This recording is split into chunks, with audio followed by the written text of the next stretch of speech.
Cherlapalli railway స్టేషన్లో మృతదేహం కలకలం రేపింది. ఒక సంచిలో మహిళ మృతదేహం గుర్తించారు. కుళ్ళిపోయిన స్థితిలో ఉంది ఆ డెడ్ బాడీ. వాసన రావడంతో పోలీసులకు ఇన్ఫర్మేషన్ వచ్చింది. హతురాలు మహిళగా నిర్ధారించారు. సీసీటీవీలో నిందితుడి ఆనవాళ్లు కూడా కనిపించాయి. హత్య చేసి రైల్లో పరారైపోయాడు. కేసు నమోదు చేసుకున్నారు. దర్యాప్తు చేస్తా ఉన్నారు పోలీసులు. నిత్యం ప్రయాణికులతో రద్దీగా ఉంటుంది చర్లపల్లి రైల్వే స్టేషన్. ఆ రైల్వే స్టేషన్లో ఒక మహిళ మృతదేహం తీవ్ర కలకలం రేపింది. మీరు విజువల్స్లో కూడా చూస్తూ ఉన్నారు. రైల్వే ప్రాంగణంలోని పార్కింగ్ ఏరియాలో ఒక గోనె సంచి కనిపిస్తోంది. మీరు స్క్రీన్ మీద చూస్తున్నారు. ఆ గోనె సంచిలో కుళ్ళిపోయిన స్థితిలో ఒక మహిళ మృతదేహం కలవరపాటుకు గురి చేసింది. నిన్న మధ్యాహ్నం 3 గంటల సమయంలో ఒక వ్యక్తి తీసుకొని వచ్చాడు. 3 గంటల సమయంలో రైల్వే టెర్మినల్లోని పార్కింగ్ ప్రాంతంలో ఉన్న ఆటో డ్రైవర్లు ఒక భరించలేని దుర్వాసనను గమనించారు. అక్కడ ఏమైందో అర్థం కావట్లేదు. ఎందుకు ఇంత వాసన వస్తుంది, ఏం జరుగుంటుందని చెప్పి వాళ్ళందరికీ అనిపించింది. తర్వాత రైల్వే అధికారులకు సమాచారం ఇచ్చారు. ఇక్కడ దుర్గంధం వస్తోంది, భరించలేని వాసన వస్తుంది, ఏదో జరిగినట్టుగా అనుమానం కలుగుతోంది, ఒక్కసారి మీరు పరిశీలించండి అంటూ అక్కడ రైల్వే అధికారులకు సమాచారం ఇచ్చారు ఆటో డ్రైవర్లు. కానీ అధికారులు వచ్చే వరకు తెలియదు వాళ్ళకి విషయం. అధికారులు ఇచ్చారు, రైల్వే పోలీసులకి సమాచారం అందించారు, చర్లపల్లి పోలీసులు కూడా ఇన్ఫర్మేషన్ ఇచ్చారు. పోలీసులు క్లూస్ టీమ్తో డాగ్ స్క్వాడ్తో హుటాహుటిన రంగంలోకి దిగారు.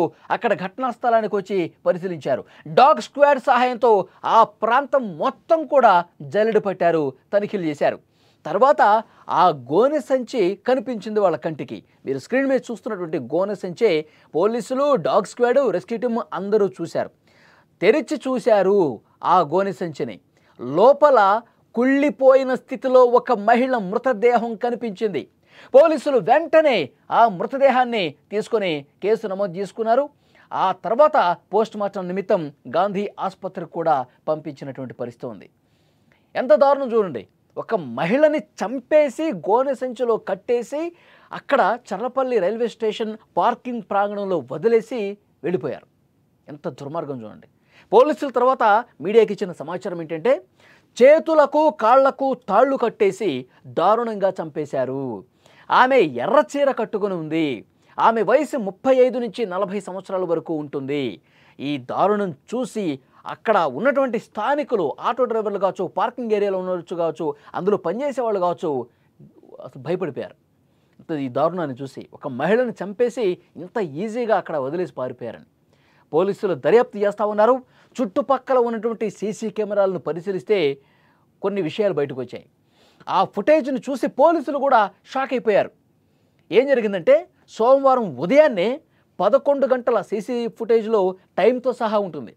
సరిగ్గా 11 గంటల 45 నిమిషాల సమయంలో ఒక వ్యక్తి వచ్చాడు. అతను ఆటోలో వచ్చాడు. ఒక పెద్ద గోనె సంచే అలాగే ఒక బ్యాగ్ వేసుకుని వచ్చాడు.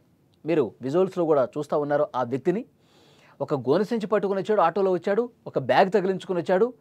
ఆ బ్యాగ్ను తీసుకొని వచ్చిన తర్వాత ఆ గోనె సంచే అక్కడ పెట్టి తర్వాత అతను చాలాసేపు అక్కడ కూర్చున్నట్టుగా తెలుస్తోంది.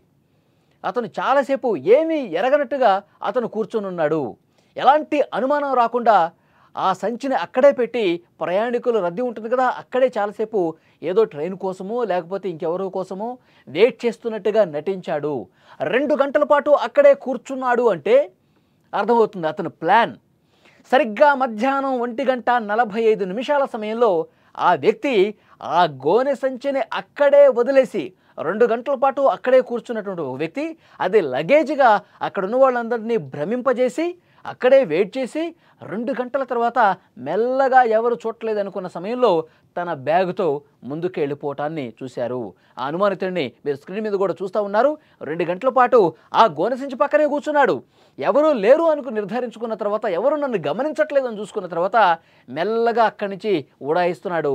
ఆ దృశ్యమే మీరు రైట్ సైడ్ బాక్సులో ఆ అనుమానితుడిని, ఆ రెడ్ టీషర్ట్ వేసుకున్నటువంటి వ్యక్తులు అనుమానితుడిగా పోలీసులు భావిస్తూ ఉన్నారు. అతన్ని మీరు కూడా చూస్తూ ఉన్నారు.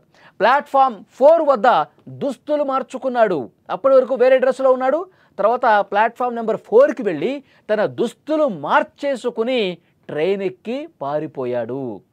ఈ మొత్తం వ్యవహారం కూడా అక్కడ సీసీ కెమెరాలు రికార్డ్ అయిపోయింది. పోలీసులు ఇన్వెస్టిగేషన్లో భాగంగా ప్రతి సీసీ ఫుటేజ్ను కూడా తనిఖీ చేస్తే అతను ఏ విధంగా వచ్చాడు, ఏ విధంగా అక్కడ గోనెసించి పెట్టాడు, ఏ విధంగా అక్కడి నుంచి జారుకున్నాడు, తర్వాత డ్రెస్సులు ఎక్కడికి వెళ్ళి మార్చుకున్నాడు, తర్వాత ఏ ట్రైన్ ఎక్కి పారిపోయాడు, ఇవన్నీ కూడా చాలా చక్కగా సీసీ కెమెరాలు అక్కడ రైల్వే స్టేషన్లో రికార్డ్ అయినటువంటి పరిస్థితుంది.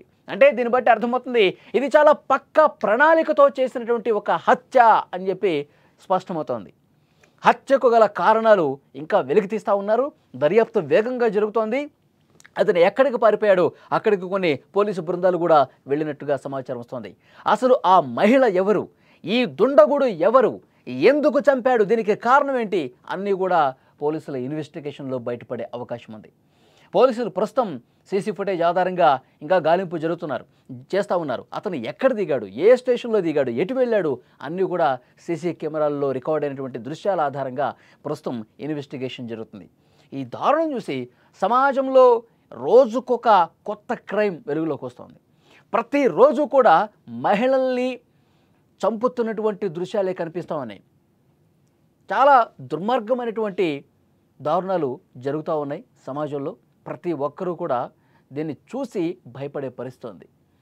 ఎంత ఈజీగా చంపేస్తూ ఉన్నారో, ఎంత ఈజీగా ఎస్కేప్ అయిపోతున్నారో కూడా ఈ దృశ్యాలు చూస్తుంటే అర్థమవుతుంది. కాబట్టి ఇతను ఎవరు, ఆ చనిపోయిన మహిళ ఎవరు, ఇవన్నీ కూడా 1-2 రోజుల్లో బయటకు వస్తాయని చెప్పి పోలీసులు చెప్తూ ఉన్నారు. ఎంత చాకచక్యంగా చేశాడు చూడండి. ఎవ్వరు నన్ను గుర్తుపట్టట్లేదు, నన్ను ఎవరూ కనిపెట్టలేరు అనుకుని బాగా నటించాడు అతను. ఆటోలో వచ్చాడు. ఆటోలో వచ్చినప్పుడు కూడా ఆటో డ్రైవర్ కూడా తెలిసి ఉండదు బహుశా ఇతను ఏం తీసుకెళ్తున్నాడు, రైల్వే స్టేషన్ కంటే ఇతను లగేజ్ తీసుకెళ్తున్నాడేమో అనుకుంటారు కదా సహజంగా ఎవరైనా సరే. కాబట్టి ఆటో దిగిన తర్వాత దాన్ని అక్కడ పెట్టి ప్రయాణికులు రద్దీ ఉన్నప్పుడు అలాగే కూర్చొని వెయిట్ చేస్తున్నట్టు కూర్చొని ఎవరు చూడటం లేదనుకున్నప్పుడు ఉడాయించేశాడు. కాబట్టి ఒక ప్లాన్ హత్యగా పోలీసులు కూడా దీన్ని అనుమానిస్తూ ఉన్నారు. ఇన్వెస్టిగేషన్ జరుగుతుంది. ఈరోజు సాయంత్రానికి ఒక క్లారిటీ వచ్చే అవకాశం అయితే కనిపిస్తోంది. మాకు ఒక ఇన్ఫర్మేషన్ వచ్చింది. ఏమంటే చర్లపల్లి రైల్వే స్టేషన్ ప్రిమైసెస్లో ఒక అన్నోన్ బాడీ ఉన్నది అని చెప్పేసి గోనె సంచిలో కట్టి పడేసి ఉన్నదని ఇన్ఫర్మేషన్ వచ్చింది. ఆ ఇన్ఫర్మేషన్ మీద ఇక్కడికి వచ్చినాము. ఇక్కడికి వచ్చేసి చూస్తే అది ఫీమేల్ డెడ్ బాడీ అది. దాని గురించి కేసు రిజిస్టర్ చేసి దర్యాప్తు చేస్తున్నాము. మాకు ఒక ఇన్ఫర్మేషన్ వచ్చింది. ఏమంటే చర్లపల్లి రైల్వే స్టేషన్ ప్రిమైసెస్లో ఒక